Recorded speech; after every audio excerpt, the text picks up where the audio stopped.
네, 안녕하세요. 장동우입니다.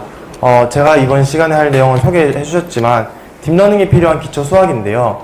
이제 기초 수학이라 하면은 진짜 정말 기초를 할지 아니면은 좀 기초부터 시작해서 좀 고급진 것까지 할지 그렇게 좀 고민을 했었는데, 이제 제가 이번 시간에 이게 녹화를 일부러 하는 이유는 이제 이번 시간에 모든 걸 다 이해하시려고 하실 필요도 없고요. 이거를 다 내 걸로 만들어야겠다 하실 필요도 없어요. 근데 언젠가 이게 다시 내가 다시 수학이 좀 필요할 것 같다. 그럼 그때 다시 동영상을 보시라고 제가 PDF 파일, 그 다음에 그 녹화하는 거 전부 다 올려놨으니까요. 이제 부담 없이 그냥 쭉 따라오시고 나중에 정말 필요하실 때 다시 한번 참고하시면 될 것 같습니다. 네, 그럼 시작하도록 하겠습니다. 일단 그 수학을 하는데 일단 뭐 어떻게 어디부터 시작했는지 모르는 분들이 굉장히 많더라고요.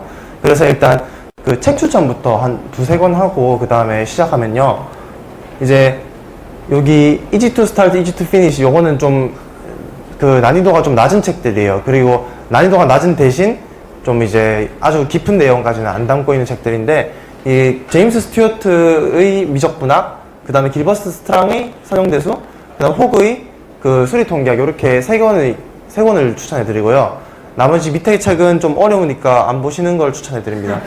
네. 그래서 일단 제 소개부터 하면요. 저는 영남대학교 의과대학을 졸업했고 지금 MD고요. 그 다음에 지금 그 서울아산병원 김남욱 교수님 연구실에 석사과정을 하고 있습니다. 그래서 이 메일로 그 수학 관련이나 그런 것들 질문해 주시면 언제든지 제가 확인하는 대로 답변해 드릴 테니까요. 부담 갖지 마시고 물어보시면 될 것 같습니다. 자, 그래서 시작하면은 그 여기 위에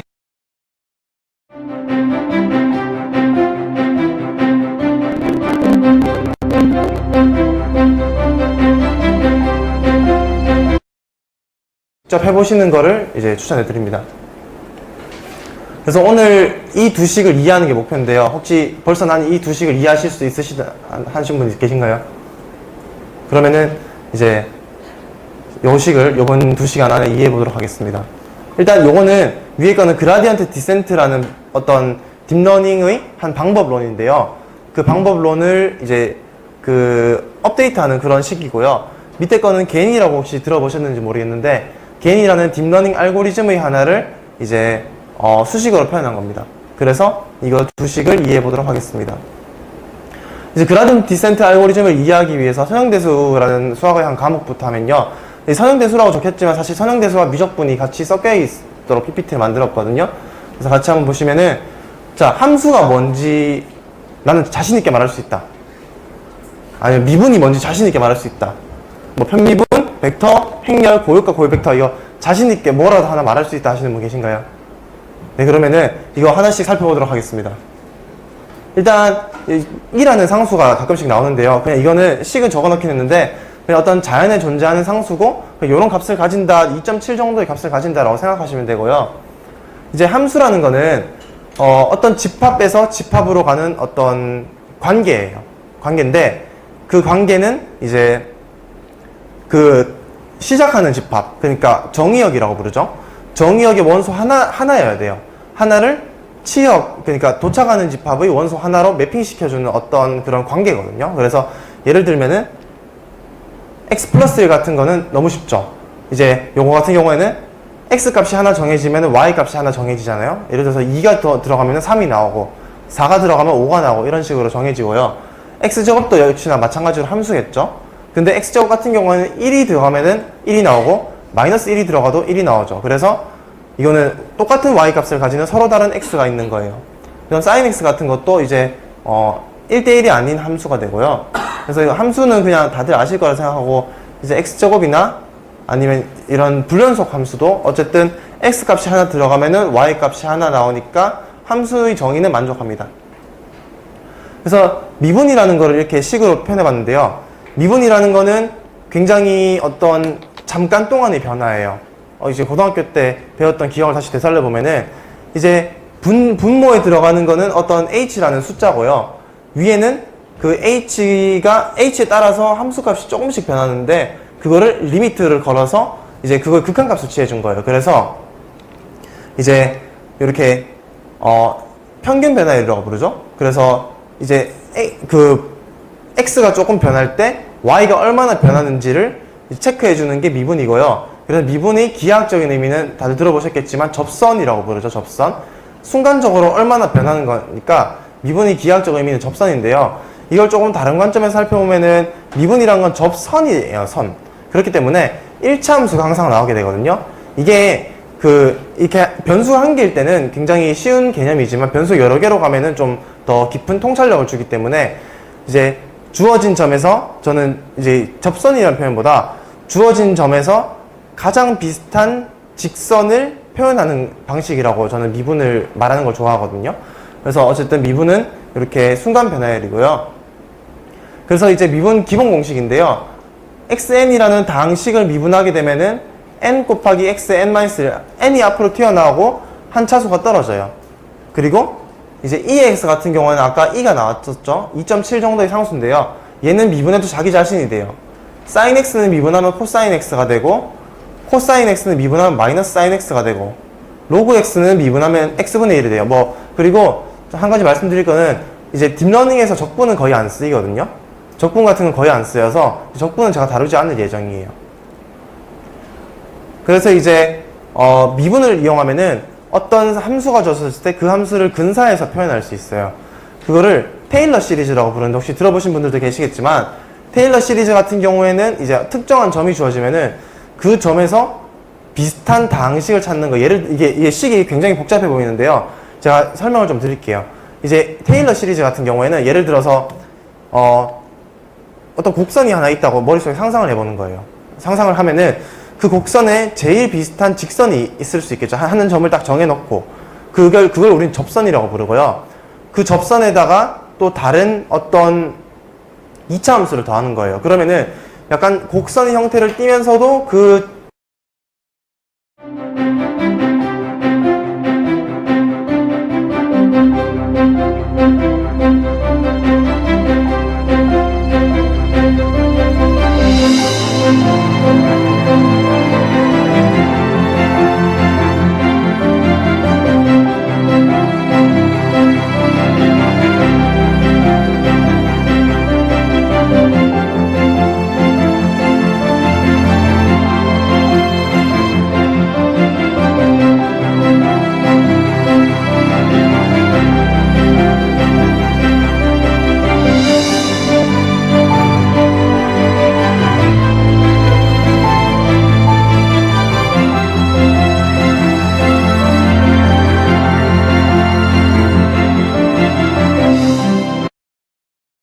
x세제곱, x네제곱 이런 식으로 이제 차수가 하나씩 증가하면서 가게 돼요. 이렇게 하면은 테일러라는 사람이 이게 원래 함수와 굉장히 비슷해진다라는 어떤 정리를 증명했거든요.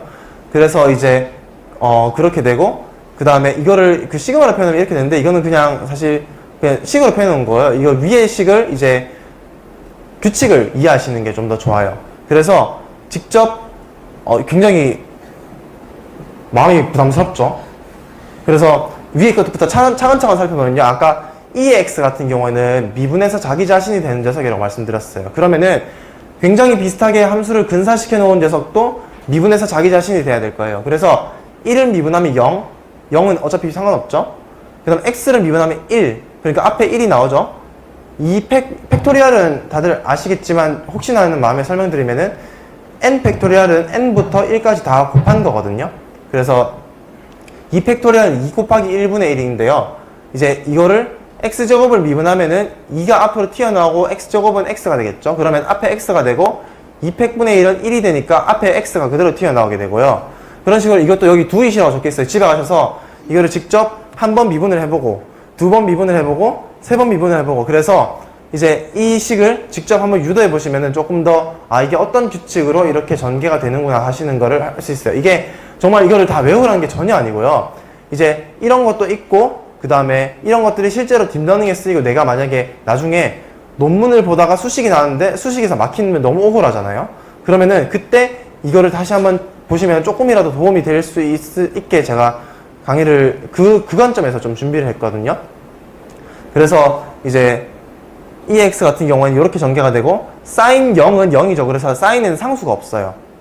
상수가 없고 이것도 직접 한 번 미분, 두 번 미분, 세 번 미분 쭉 해보시면은 이렇게 홀수 차항만 분모와 그 다음에 계수가 남게 되고 짝수는 다 0으로 사라지거든요. 그렇게 되고 코사인은 그 반대예요. 짝수만 남고 홀수는 다 사라지고 그런 식으로 되고요. 그 다음에 이제 우리가 그러면은 미분을 했는데요.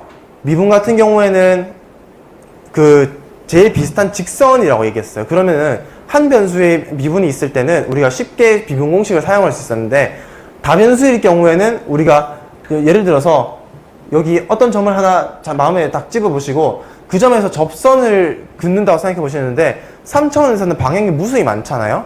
그러면은 이제 그냥 딱 교점이 하나인 직선은 너무 많아요. 그렇기 때문에 가장 비슷한 그 곡선과 가장 비슷한 직선이라는 개념이 정말 중요하게 되거든요. 그래서 여기 1,1에서 접선을 그으면은 그 접선은 어떤 궤적을 그릴 것인가 그런 이제 의문이 들게 되는데요. 그거를 하기 위해서 이제 그라디언트라는 개념이 필요하게 돼요. 그라디언트라는 거는 이제 아까도 말씀드렸지만 한 점이 주어졌을 때 그 점에서 가장 비슷한 직선을 찾는 거고요.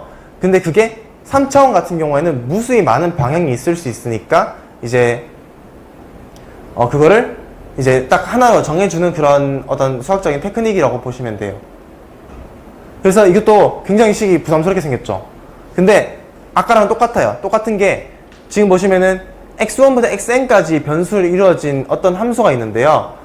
지금 둘째 번의 식을 보시면 xi만 h가 들어가고 xi는 그대로 남아있어요. 그러니까 편미분은 뭐냐면은 한 변수에 n개의 변수가 있으면은 n개의 변수 각각에 대해서 이제 미분을 쭉쭉쭉쭉 해주는 거예요. 그래서 막 전혀 이렇게 뭔가 부담을 가지고 막 편미분이 너무 어렵게 생각하시지 마시고요. 그냥 n개의 변수가 있으면은 그 각각에 대해서 한 번 그냥 차례대로 해준다고 생각하시면 되거든요. 그래서 이거는 아까는 dx분의 dy 이런 식으로 적었는데 이거는 파샬이라고 부르고요. 파샬 xi분의 파샬 f라고 이제 그걸 적게 됩니다. 그래서 이제 편미분을 하나 해주면은 그게 하나에 대해서 편미분을 한 거고요. 그거를 n개를 순서쌍을 만들어 놓으면은 그게 이제 그라디언트 f라고 우리가 부르는 어떤 존재가 되는 거예요. 그래서 예시를 한번 살펴보면요. 이제 여기 x 곱하기 2의 y제곱이 있죠. 그러면은 요거를 x에 대해서 미분을 해줘야 되면 x는 미분하면 1이죠. y는 그냥 상수로 취급해요. 그러면은 요렇게 2의 y제곱으로 나오겠죠. 2의 y제곱 승으로 나오고 그 다음에 y제곱 이제 y제곱에 대해서 미분을 하게 되면은 y제곱이 2y로 튀어나오고 2의 y제곱은 그대로 나오고 합성함수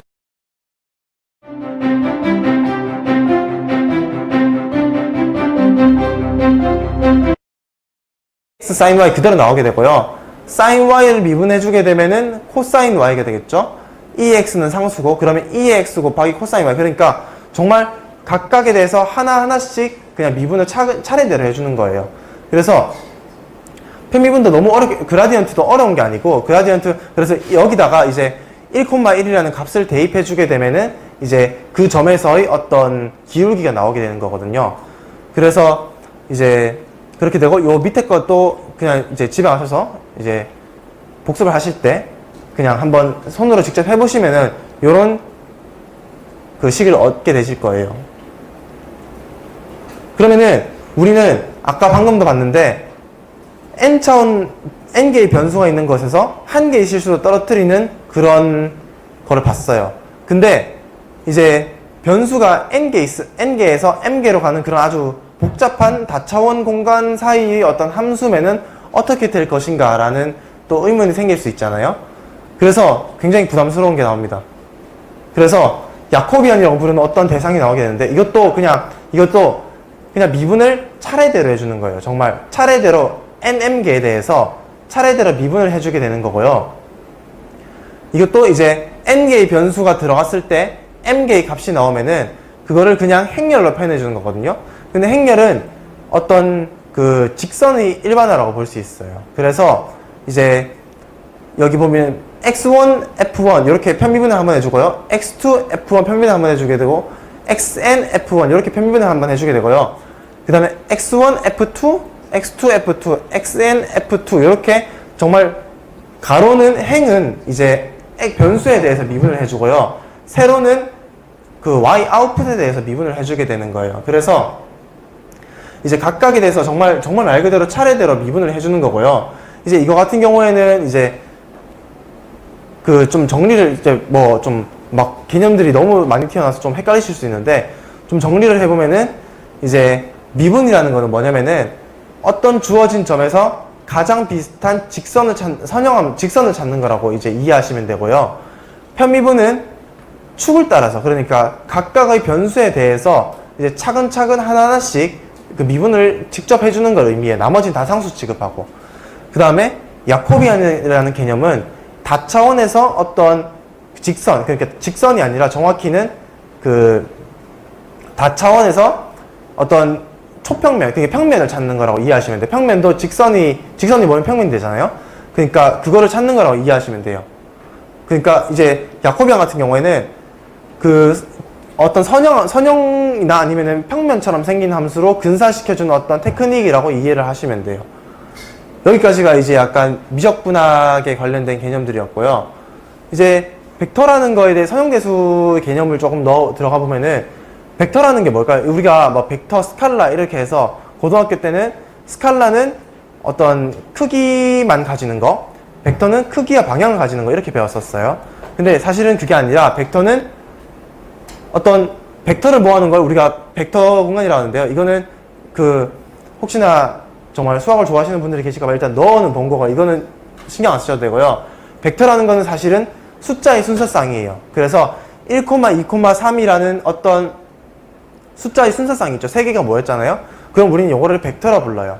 그래서 벡터고요. 벡터 스페이스라는 거는 그냥 그 벡터를 다 모아놓으면 벡터 스페이스가 돼. 예를 들면은 2차원 평면 있잖아요. 평면 같으면은 순서쌍들이 굉장히 많이 모여있죠. 뭐 1, 1, 2, 2, 100, 50 이런 순서쌍들이 모였으니까 벡터 공간이라는 거는 이제 평면은 벡터 공간이 되는 거예요. 그래서 이제 우리가 벡터가 있으면은 그 순서쌍들을 더할 수 있잖아요. 그렇기 때문에 이제 덧셈이라는 개념이 잘 정의되고, 그 다음 1, 2, 3에 대해 2를 곱할 수도 있죠. 그래서 상수곱이라는 것도 잘 정의가 돼요. 그래서 그렇게 정의가 되고요. 이제 벡터 공간의 예시를 들어보면은 당연히 순서쌍이 모였으니까 이제 A1부터 AN까지 순서쌍이 모인 그런 어떤 그 n차원 공간을 우리가 벡터 공간이라고 부를 수 있고요. 예를 들어서 n이 1이면은 직선, n이 2면은 평면, n이 3이면 공간, 이렇게 우리가 설명을 할 수 있고요. 그 다음에 이거는 이제 행렬들을 모아놓은 거예요. 행렬은 순서, 그 숫자들을 이제 직사각형 모양으로 배열해 놓은 거잖아요. 그러니까 제가 아까 벡터라는 거는 숫자들의 모임이라고, 순서쌍이라고 얘기를 드렸죠. 그래서 행렬도 벡터가 돼요, 사실은. 그래서 행렬도 벡터가 되는데, 그래서 이제 이런 그 원소가 그 실수인 그런 n by m 행렬을 모아놓으면 그것도 벡터 공간이 되고요. 그 다음에 다항식 같은 경우에는 개수만 순서대로 우리가 쭉 나열을 해주면은 그것도 순서쌍이 되잖아요. 순서대로 1, t, t제곱, t세제곱, t네제곱 이런 식으로 tn제곱 이렇게 우리가 거기다 매칭을 시켜줄 수 있으니까 얘도 순서쌍의 일종으로 생각을 할 수 있겠죠. 그렇기 때문에 이제 다항식의 공간, 다항식들을 n차 이하의 다항식들을 모아놓은 것도 이제 벡터 공간이 됩니다. 그러면은 이거를 사실 이거는 좀 약간 여기서 잡고 가려면은 좀 힘든 개념이에요. 근데 나중에 논문을 보시거나 아니면은 어떤 딥러닝 관련해서 내가 정말 리서치를 하고 싶다, 이럴 때 필요한 개념이라서 넣은 거기 때문에 여기서 이해가 안 되시면 너무 부담을 갖지 마시고 넘어가셔도 됩니다. 그래서 일단 설명부터 드리면요, 그냥 벡터들이 n개가 있고요, 거기에 대응되는 실수가 n개 있어요. 그러면은 우리는 이제 리니어 콤비네이션 혹은 선형결합, 1차 결합이라고 또 부르는데요, 그 1차 결합 같은 경우에는 그냥 하나하나씩 곱해서 다 더해준 걸 1차 결합이라고 불러요. 여기까지는 괜찮죠? 그냥 곱해서 더해준다 이렇게 생각하시면 돼요. 이게 왜 1차 결합 부르는지 너무 명확하죠? 이게 다 제곱이 들어간 게 하나도 없잖아요. 세제곱도 없고. 그렇기 때문에 다 1제곱만 들어갔기 때문에 다 1차 결합에 부르는 거고요. 이제 이게 조금 난해해요. 선형 독립이라는 개념인데요. 1차 결합을 해서 예를 들어서 0,1과 1,0으로 0,0을 만들고 싶어요. 그러면은 1,1에다 0을 곱하고 0,1에다 0을 곱하고 이렇게 해서 0,0을 만들 수 있잖아요. 근데 이렇게 만드는 방법이 유일하면은 예를 들어서 1,1과 2,2 같은 경우에는 1,1에 2를 곱하고 2,2에 마이너스 1을 곱하면은 0이 되잖아요. 혹시 상상이 되시나요? 네. 그러면은 그렇게 이제 만드는 건 0,0을 만드는 방법이 유일하지 않기 때문에 그 유일하지 않으면은 우리는 1차 종속이라 부르고요. 이제 그 만드는 방법, 0을 만드는 방법이 유일하게 다 개수가 0인 경우만 있으면 우리는 1차 독립이라 불러요. 그러니까 이거는 지금 이해가 안 되셔도 그냥 넘어가도 좋아요. 이거는 나중에 이제 직접 내가 리서치를 하거나 아니면 딥러닝 뭐 어떤 관련 논문을 읽을 때 그때 개념이 나오면은 다시 한번 보시라고 넣은 개념이에요. 이거는 굉장히 중요하고요. 그래서 이제 예를 들어서 2차원 같은 경우에는 1,0과 0,1이 있으면 모든 벡터를 다 만들 수 있거든요. 선형 결합으로. 그러면은 우리는 그것들을 기저라고 불러요. 베이시스라고 부르거든요. 근데 베이시스가 2차원 같은 경우는 딱 2개밖에 없어요. 그래서 우리는 2차원을 2차원이라고 부르는 거예요. 기저가 3개가 있으면 3차원이라고 부르는 거예요. 1,0,0, 0,1,0, 0,0,1 이렇게 3개가 있으면은 이제 우리는 3차원이라고 부르는 거고, n차원 같은 경우에는 뭐 n차원은 되게 막 복잡하고 그런 개념이 아니라요. 기저가 그냥 n개 있는 어떤 공간이에요. 그래서 그렇게 부르고요. 이제 그게 차원을 디멘션이라고 부르는데 이제 그 기저의 개수, 원소의 개수를 차원이라고 부르는 거고요. 이제 선형함수인데요. 이제 선형이라고 부르는 거를 되게 그냥 직선과 닮았다 이렇게만 이해하시는 걸로도 족할 수도 있지만 실제로 수학에서 선형이라는 거는 덧셈을 했을 때 덧셈이 뛰쳐나와야 돼요. 더해서 보내나 보내서 더하나 똑같아야 되고요. 상수곱을 해서 보내나 보내서 상수곱을 하나 똑같아야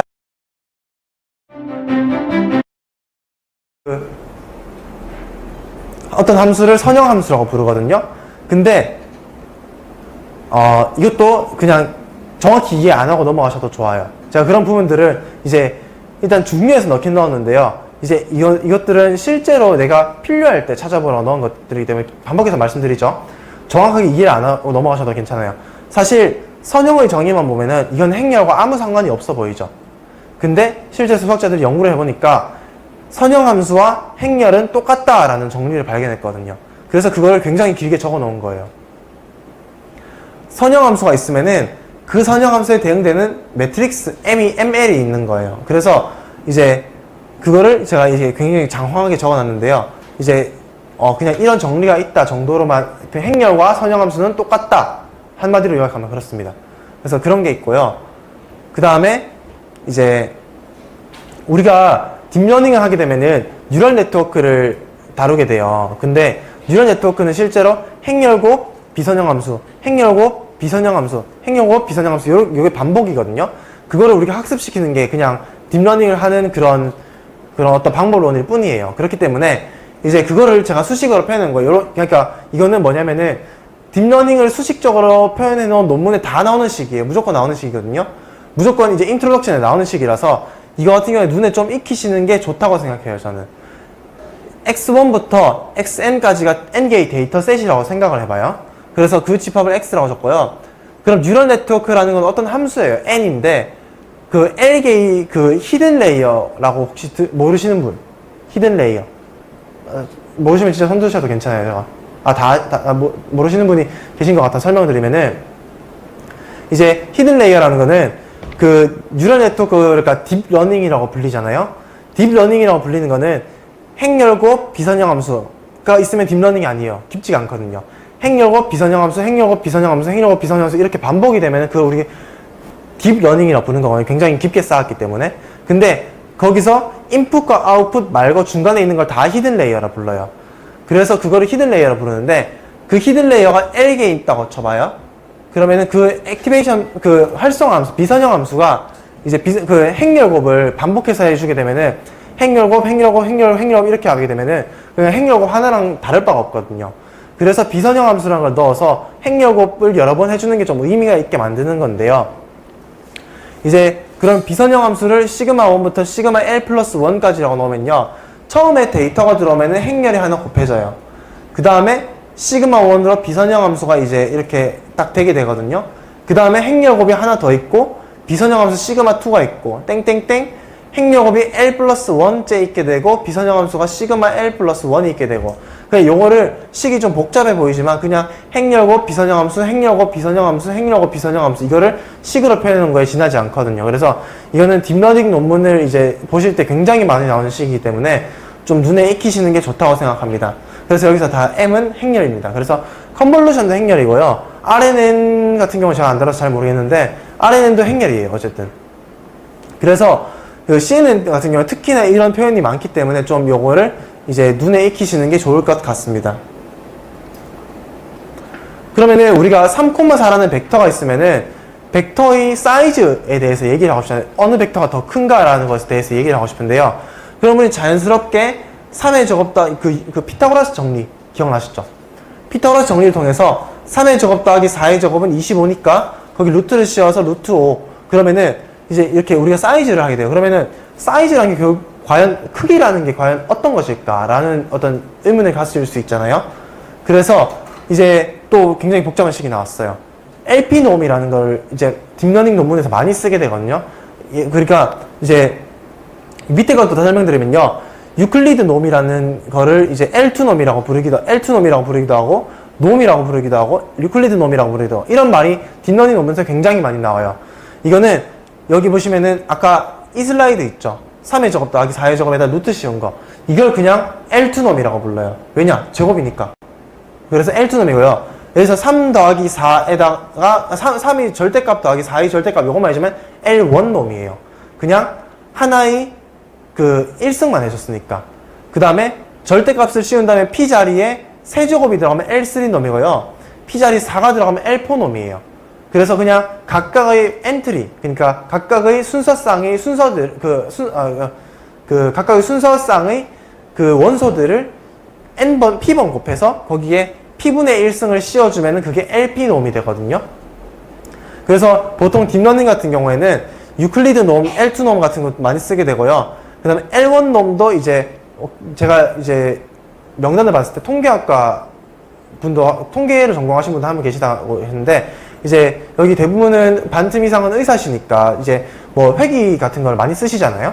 그러면은 회기를 할 때 뭐 라쏘, 리치 이런 걸 할 때 뒤에 붙는 레귤러리제이션 텀이 L1 혹은 L2가 되는 거예요. 그래서 그런 것들로 이제 레귤러리제이션을 하면서 어떤 피처가 너무 중구난방이 되지 않도록 그렇게 그 정교화를 해주는 거고요.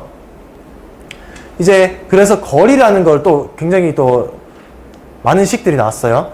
거리라는 걸 하게 되면은 예를 들어서 이제 제가 여기 서 있어요. 그럼 저랑 거리는 얼마일까요? 당연히 0이겠죠. 나와 나의 거리는 0이 돼야 돼요. 첫 번째. 거리는 무조건 양수여야 돼요. 거리가 마이너스 1이다. 이건 좀 이상하잖아요. 그리고 두 번째. 거리는 항상 양수이다. 세 번째. 나와 여기 앞에 앉아 계신 분과의 거리는 앞에 앉아 계신 분과 나와의 거리와 똑같아야 돼요. 그건 당연하죠. 그렇기 때문에 대칭성이고요. 그 다음에 네 번째가 좀 수식으로 보면 이해하기 힘든데요. 이제 이거를 그림으로 제가 그려왔거든요. 그래서 이 파란색 직선과 초록색 직선의 길이를 더하면은 빨간색 직선보다 더 길게 되죠. 더 크게 되죠. 그거를 수식으로 표현하는 거예요. 이거를 삼각부등식이라고 이야기하거든요. 혹시 뭐 예전에 들어보셨을 수도 있는데 이 삼각부등식도 만족시키고 요 네 가지 어떤 규칙을 만족하면 우리는 그거를 다 거리라고 불러요. 다 거리라고 부르고 이제 거리라고 지칭을 하게 되면은 이제 L1 놈도 거리고 우리가 아는 거리는 L2 놈이었는데 이렇게 이제 예쁘게 그냥 동그라미를 그리면 동그라미가 되고 이런 건데 이제 그게 아니라 L1 놈 같은 경우에는 택시캡 놈이라는 어떤 이름이 붙어 있거든요. 이거 같은 경우에는 9를 그리면은 9가 마름모가 나오게 돼요.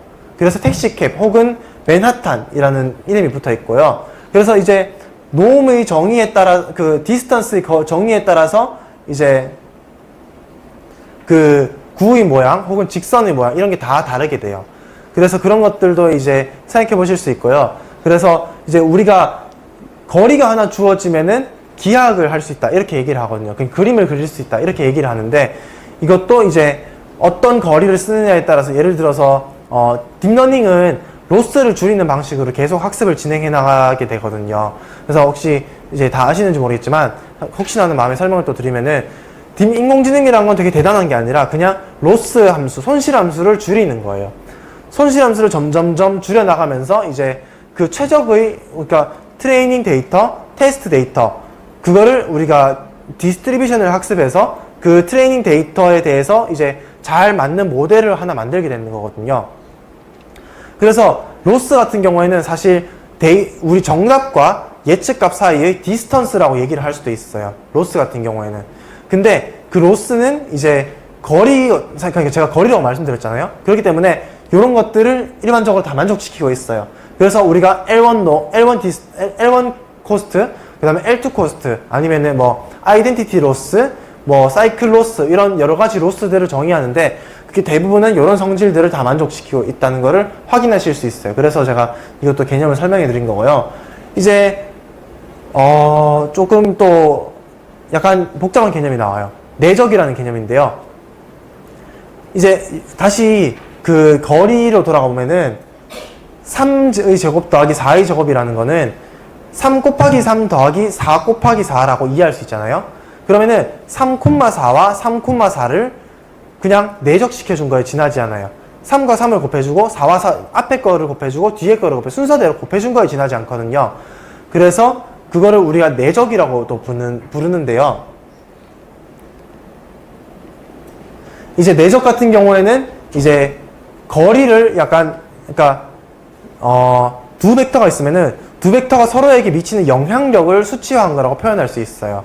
그래서 그 영향력이 어떤 기준을 만족시켜야 되냐면은 이제 나와 나의 영향력은 결국 거리랑 똑같은 개념이 되거든요. 그래서 이제 나와 나의 거리는 그 영향력은 항상 양수여야 돼요. 그 다음에 내가 나에게 미치는 영향력이 0이면은 나는 무조건 0이어야 돼요. 이거는 좀 약간 직관적으로 당연한 얘기죠. 그 다음에 이제 실수배를 해서 내적을 하나, 내적을 해서 실수배를 하나. 요거는 그냥 자유롭게 왔다 갔다 할 수 있어야 되고, 더하기 같은 경우에도 자유롭게 왔다 갔다 할 수 있어야 돼요. 그냥 이런 걸 만족시키면은 내적이 되고요. 이제 내적 같은 경우에는 가장 쉽게는 성분을 다 곱해서 더하는 거. 이제 V가 V1부터 Vn까지고 W가 W1부터 Wn까지면은 이거를 다 곱해서 각각 성분을 곱해서 더하는 거. 이것도 내적이 되고요. 그 다음에 여기다 곱하는데 n번째 엔터리에는 n을 곱해주는 그런 연산도 내적이 됩니다. 그래서 이런 것들을 거리의 일반화라고 얘기를 할 수 있거든요. 그래서 내적이 있으면 거리를 정리할 수 있어요. 그래서 이제 거리를 설명하면 무조건 따라 나오는 개념이 내적이고요. 내적 같은 경우에도 이제 바스타슈타인 겐 같은 거에서는 내적 같은 걸로 이제 로스를 정의하기도 하고요. 그렇기 때문에 이제 그 다음에 내적 같은 경우에는 정말 안 쓰이는 데가 없다고 할 정도로 많이 튀어나오는 개념이라서 이것도 한 번쯤은 숙지하시고 넘어가는 게 좋다고 생각하고요. 그 다음에 이제 조금 직관적으로 안 당연한 그런 개념이 또 하나 튀어나와요. 여기 보시면은 아이젠 벡터, 아이젠 밸류라고 부르죠. 이거 우리말로는 고유 벡터, 고유값이라고 부르는데요. 이게 왜 고유 벡터, 고유값이냐면 행렬의 특성을 가장 잘 반영해주는 어떤 수치라고 얘기를 하거든요. 그래서 고유 벡터, 고유값 같은 경우에는 어떤 행렬이 있을 때 그 행렬에다 벡터를 곱할 수 있잖아요. 그러면은 그 행렬의 벡터를 곱한 게 벡터의 상수배를 곱한 거랑 똑같아지는 거예요. 그러니까 이거는 사실 좀 집에 가셔서 고유값, 예시 이렇게 쳐보시면은 인터넷에 굉장히 많이 나오거든요. 그래서 예시를 보시고 그게 실제로 어떻게 응용되는지를 한번 보시면 되는데, 고유값 같은 경우에는 이제 어떻게 응용이 되냐면은 특정 행렬이 이제 딥러닝에서 행렬이잖아요. 그럼 그 행렬의 고유값을 가지고 딥러닝의 특성을 파악하기도 하고요. 뭐 그런 행동들을 굉장히 많이 하거든요. 그래서 이렇게 이렇게 행렬에 곱해진 베크터가 상수 곱해진 벡터랑 똑같으면은 이걸 우리는 벡터를 고유 벡터라 부르고 상수를 고유값이라 불러요. 이거는 이게 왜 이런 짓을 하는지 잘 이해 안 되신다 그러면은 나중에 실제로 딥러닝에서 내가 아이젠 벡터, 아이젠 밸류 논문에서 딱 보니까 이런 개념 어디서 봤는데 이러면은 한번 다시 이 책을 참고하시면은 이제 좀 더 이제 어떤 개념인지 와닿으실 수 있을 거예요. 자, 그래서 제가 하는 강의 중에서 가장 복잡하고 가장 많은 식이 나오는 그런 슬라이드예요. 근데 이것도 다 이해하실 필요 없고요. 이제 맨 마지막 한 줄만 이해하시면 돼요. 이제 고유값을 찾는 공식을 제가 하나 알려드리고 싶어서 이걸 넣었는데요. 고유값을 찾는 공식은 행렬에다가 항등행렬에 t를 곱한 그런 디터미넌트가, 그러니까 행렬식의 값이 0이 되는 어떤 특정한 공식이 있어요. 그 공식을 만족시키면은 무조건 고유값이 튀어나온다. 이 정도로만 이해하시면 돼요. 다시 한번 말씀드리면은 행렬식의 값이 0이 되는 특정한 공식이 있는데 그 공식의 해를 찾으면은 고유값이 튀어나온다. 자, 그러면은 이걸 다 외우고 그 다음에 이걸 다 이해해서 내가 정말 나중에 딥러닝을 하려면 이게 다 필요하냐? 절대 그렇지 않습니다. 절대 그렇지 않고요. 다 구현이 돼 있어요. 파이썬에 다 구현이 돼 있어서 numpy에 np.linearalgebra.igen이라고 딱 찍고 행렬 하나를 딱 넣기만 하면요. 고유값, 고유벡터가 이렇게 튀어나와요. 행렬이 2 곱하기 2 행렬이잖아요. 지금 2 곱하기 2 행렬이면은 이제 n개의 고유값이 튀어나오고요. 그 다음에 n개의 고유벡터가 튀어나오게 되거든요. 그러니까 이거는 뭐 좀 쉽죠. 이거는 n by n 행렬이 있으면 그에 맞는 n개의 고유값과 n개의 그 고유벡터가 튀어나오게 되는데 그거를 이렇게 2x2니까 지금 2개가 튀어나오고 그 다음 벡터도 이렇게 하나, 두 개가 튀어나오죠. 그래서 그렇게 튀어나오는 거고요. 이게 다 구현되어 있으니까 절대로 겁먹거나 아니면은 난 도저히 이거를 다 이해를 못해서 딥러닝을 포기하겠어 이렇게 생각하실 필요가 전혀 없어요. 이 다 구현되고 똑똑한 사람이 다 해놨으니까 우리는 그냥 이거를 갖다 쓰기만 하면 됩니다. 자, 그래서 그라디언트 디센트 알고리즘을 혹시나 모르시는 분들이 계실까봐 제가 했는데요. 이제 로스를 가장 줄여나가는 거를 딥러닝이 학습하는 거라고 제가 말씀을 드렸잖아요. 그러면 로스가 어떻게 이제 로스가 우리가 식을 정의하면은 데이터가 있을 때 데이터 학습을 시키면서 로스가 계속 계산이 될 거예요. 그러면은 그 계산이 되는 거를 그래프로 그릴 수 있겠죠. 실제로는 그래프를 정말 고차원 공간이기 때문에 그래프를 3차원에 못 그리는데 제가 간단하게 그냥 토익 이그젬플로 2차 함수를 하나 가져왔거든요. 그럼 이 빨간 동그란 점에서 이제 로스가 시작이 된다고 쳐봐요. 시작이 되면은 이제 그 로스를 최소화하는데 그거 어떻게 하냐면은 이 그래프를 따라서 이렇게 쭉 흘러내려가거든요. 흘러내려가는데 그게 무슨 말이냐면은 로스가 이렇게 딱 정의가 되면은 그 로스에 대해서 이제 조금 더 그러니까 기울기를 통해서 미분을 통해서 기울기를 찾고 그 기울기를 통해서 아래 방향으로 내려오게 돼요. 내려오게 되고 그럼 내려왔을 때 요 점에 딱 찍히게 되면은 또 더 내려오게 돼요. 또 더 내려와서 로스가 요 점에 찍히면은 또 더 내려와서 결국에 우리가 원하는 이런 글로벌 미니멈, 그러니까 그 정의역 전체에서 최소값이 되는 어떤 그런 점을 찾는 거죠. 그래서 그게 그라디언트 디센트 알고리즘이고요. 그 알고리즘을 이제 저희가 여러 가지 개념을 나열했는데 이제 저는 여기까지 따라오셨을 거라 믿고 조금 그 설명을 해보면요. 우리가 딥러닝의 행렬들이 쭉 주어지면요. 그거를 통해서 로스를 정의할 수 있어요. 로스는 코스트라고도 얘기를 하는데요. 코스트를 정의할 수 있고 이제 그 코스트를 이렇게 편미분을 통해서 그러니까 변수가 되게 많잖아요. 그러면 그거를 각각에 대해서 다 미분을 하는 거예요. 미분을 해서 원래 거에다가 빼주는 거예요. 그게 이제 여기 그러니까 여기 이 점이 있으면요. 빨간 점이 있으면요. 빨간 점에서 미분을 해서 기울기가 내려가는 쪽으로 이제 변수를 업데이트 해주는 게 결국 이 식이 되는 거거든요. 그러면은 이거를 실제로는 막 컴퓨터가 하기에는 굉장히 시간이 많이 걸리고 복잡해요.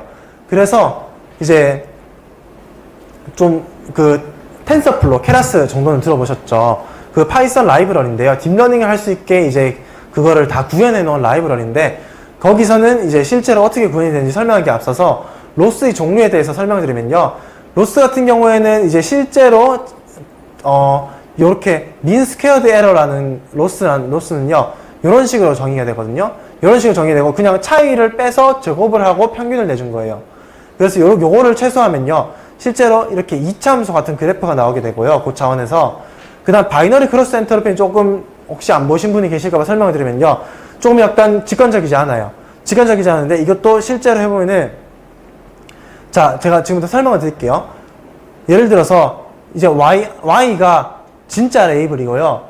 그 다음에 y1부터yn까지가 예측이에요. 예측이면은, 그러면은 이제 우리가 클래시피케이션 문제를 풀 때 yi가 0 혹은 1의 값을 갖고 여기 지금 네, yi가 0 혹은 1의 값을 갖고 yi 햇이 0 혹은 1의 값을 갖는데, 이제 그거를 계산해 보면요, yi가 0이면은 이게 요 앞에 여기 0이 되겠죠. 그 다음에 yi가 0이면은 요 값은 1이 되겠죠. 그 다음에 그래서 이제 이게 날아가거나 살아남게 되고, 그 다음에 yi 햇도 날아가거나 살아남게 돼서 이게 코스트가 맞추면은 0, 틀리면 1 이렇게 딱 계산이 되게 되거든요. 그래서 이것도 실제로 많이 쓰는 로스이기 때문에 한번 좀 설명을 드리고 싶었고요. 그러면은 이거를 실제로 계산을 하려면 굉장히 복잡해요. 굉장히 복잡하고 굉장히 어렵거든요. 컴퓨터도 계산을 잘 못해요. 그래서 우리가 그 딥러닝이 겨울이 두 번 찾아왔고 지금 이제 세 번째가 곧 찾아올 거라고 얘기를 하는데, 그게 왜 두 번째가 찾아왔냐고 얘기를 하냐면은 이제 계산량이 너무 많기 때문에 그 당시 컴퓨터는 그게 감당이 안 됐어요. 근데 1980몇 년인가 그때 백프로파게이션이라는 개념이 나왔거든요. 그때 이후로 이제 좀 더 딥러닝의 계산 효율이 향상이 되고 그랬는데, 이제 그거는 어떻게 하는 거냐면은 컴퓨테이셔널 그래프라는 거를 이제 컴퓨터가 그리게 돼요. 우리가 케라스나 텐서플로우에서 이제 코드를 딱 짜면은 컴퓨터는 먼저 계산을 바로 하는 게 아니라요, 그래프를 먼저 딱 그려놓거든요. 그래프를 그리고 우리가 거기에 숫자를 대입해 줘야 돼요. 대입해 주면은 실제로 대입을 해줄 때 그때 이제 계산이 되게 되는 거거든요. 그러면은 어떤 식이 되냐면은 x 플러스 y 곱하기 z라는 식이 있잖아요. 그러면 이렇게 x랑 y에서 시작을 해서 더하기 노드에 가서 더하기 노드에서 덧셈을 실제로 해주고, 그게 또 흘러가서 곱하기 노드가 있으면은 곱하기 노드에서 곱셈을 해주게 돼요. 이런 그래프를 실제로 컴퓨터가 그리거든요. 근데 그러면은 x에 마이너스 2, y에 5, z에 마이너스 4를 넣으면은 마이너스 2, 5가 덧셈이 되면 3이 되고, 3이 마이너스 4와 곱해지면 마이너스 12가 되게 되죠. 그럼 이걸 가지고 어떻게 백프로파게이션, 그러니까 거꾸로 흘러오는 과정을 이야기할 수 있게 되냐면은, 자, 편미분을 하게 돼요. 편미분을 하는데 이제 각각 변수에 각각 흘러 들어오는 변수에 대해서 미분을 해주게 되거든요. 예를 들어서 첫 번째 결과값이 f인데 f로 들어오는 노드는 자기 자신밖에 없죠. 그러니까 파셜 f분의 파셜 f니까 1이 돼요. 그래서 여기 보시면 빨간색으로 1이 적혀 있죠. 1이 적혀 있고, 그 다음에 실제로 이제 그거를 이제 곱셈 같은 경우에는 파셜 z분의 파셜 f가 되게 돼요. 그래서 곱셈 같은 게 1이 들어왔을 때 1로 들어오게 되면은 그거는 여기 파셜, 그러니까 f가 qz라고, 여기 지금 이게 q가 x 더하기 y면요, f가 qz잖아요.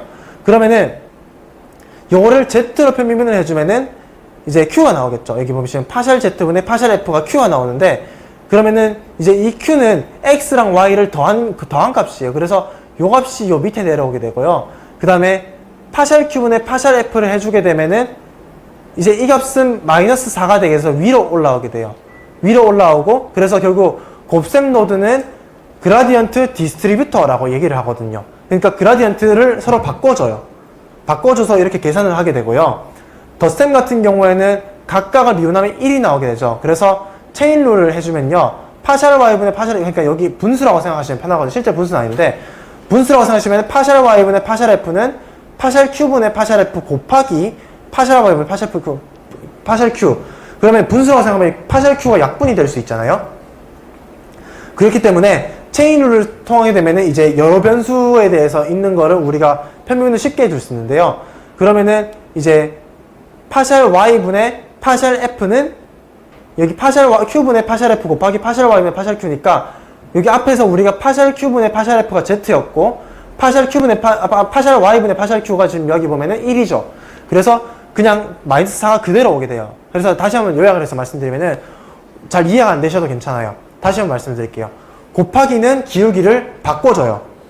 더하기는 기울기를 통과시켜줘요. 그래서 그것만 이해하고 있으시면 돼요. 곱하기 노드에서는 기울기를 바꿔주고, 더하기 노드에서는 기울기를 통과시켜준다. 이렇게 이해를 하시면요. 이제 실제로 그 딥러닝에서 그런 것들을 미분을 하지 않고도 이제 그냥 곱하기 노드에서는 기울기를 바꿔주기만 하면 구현하는 게 굉장히 쉽겠죠. 그렇기 때문에 이제 구현이 쉽게 돼서 그렇게 되고요. 이것도 더하기가 그냥 되는 게 되고, 그래서 이제 이걸 좀 요약해서 말씀을 드리면요. 이제 여기 엔터리가 L로 들어오게 되면은, 로스가 들어오게 되면은, 파샬 Z분의 파샬 L이 계산을 하게 되는데, 그 계산을 한 거를 다음 노드에 이렇게 연산을 보내주게 되면, 그거는 이제 어떤 식으로 되게 되면은, 그 체인룰을 통해서 이걸 분수라고 생각하시고, 이제 요게 이렇게 바뀌게 되는 거예요. 그래서 실제로 이제 굉장히 복잡한 식들 같은 경우에도 이거를 이렇게 이게 제가 설명하면은 너무 중구난방이 될 것 같고, 그 다음에 잘 영양가도 없을 것 같아서 집에 가셔서 요거를 직접 한번 미분을 해보실 여유가 생기시면 미분을 해보시면요. 이제 요것들이 이렇게 편미분의 그 체인룰에 따라서 이렇게 쭉 가게 되면은 우리가 이렇게 게이트도 만들 수 있고요. 이제 시그모이드라는 액티베이션 펑션이 있는데요. 그 액티베이션 펑션의 게이트를 만들어서 그걸 식 하나로 딱 표현을 해줄 수 있게 되고요. 그런 것들을 실제로 구현할 수 있기 때문에 이제 백프로파게이션이 굉장히 강력한 도구가 된다고 알 수 있어요. 여기까지 굉장히 따라오시느라 수고하셨는데요. 저희 잠깐 통계를 들어가기 전에 한 10분 정도 쉬고 다시 시작하도록 할게요.